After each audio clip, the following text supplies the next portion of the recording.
Bakery ஸ்டைலில் முட்டை puffs தாங்க செய்ய போகிறோம். ரொம்ப டேஸ்ட்டாக இருக்கும். பேக்கரியில் என்ன டேஸ்ட்டு கிடைக்குதோ அதே டேஸ்ட்டில் நம்ம வீட்டில் செய்யலாம்.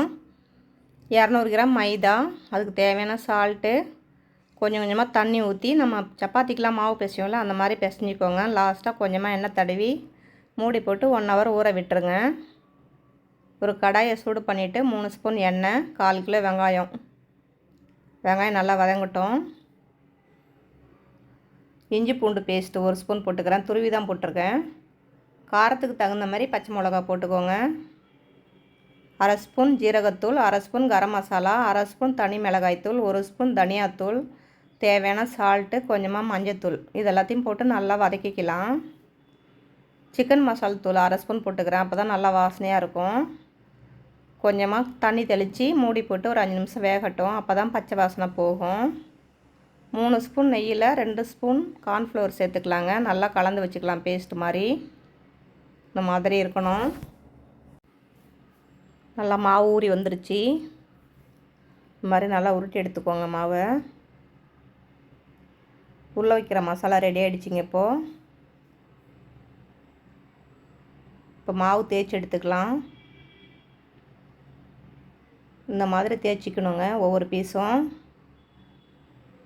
ஃபஸ்ட்டு ஒரு பீஸ் போட்டுட்டு மேலே அந்த பேஸ்ட்டை போட்டு அதுக்கு மேலே கொஞ்சமாக உதிரி மாவு தூவிக்கோங்க. இது 2வது பீஸு.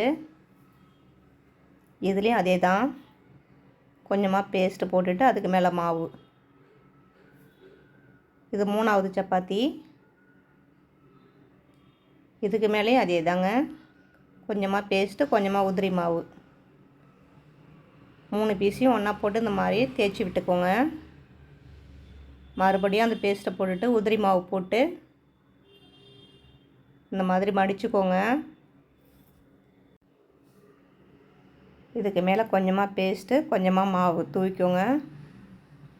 இந்த மாதிரி தான் மடிக்கணும். மறுபடியும் மாவு தூவிட்டு நல்லா தேய்ச்சிக்கலாம். அழுத்தம் கொடுத்து தேய்க்கக்கூடாது. இந்த மாதிரி தேய்ச்சிங்கன்னா தான் நல்லா பப்ஸு சாஃப்டாக இருக்கும். கடையில் வாங்குகிற அதே டேஸ்ட்டில் கிடைக்குங்க. நான் மடிக்கிறதில் இந்தமாரி மடித்து போட்டேங்க. மசாலா வெளியே வந்துருச்சு. அதுக்கப்புறம் 4 பக்கமும் மாவு நல்லா இழுத்து விட்டு க்ளோஸ் பண்ணி பொரிச்சு எடுத்தேன். செம்ம டேஸ்ட்டாக இருந்துச்சுங்க.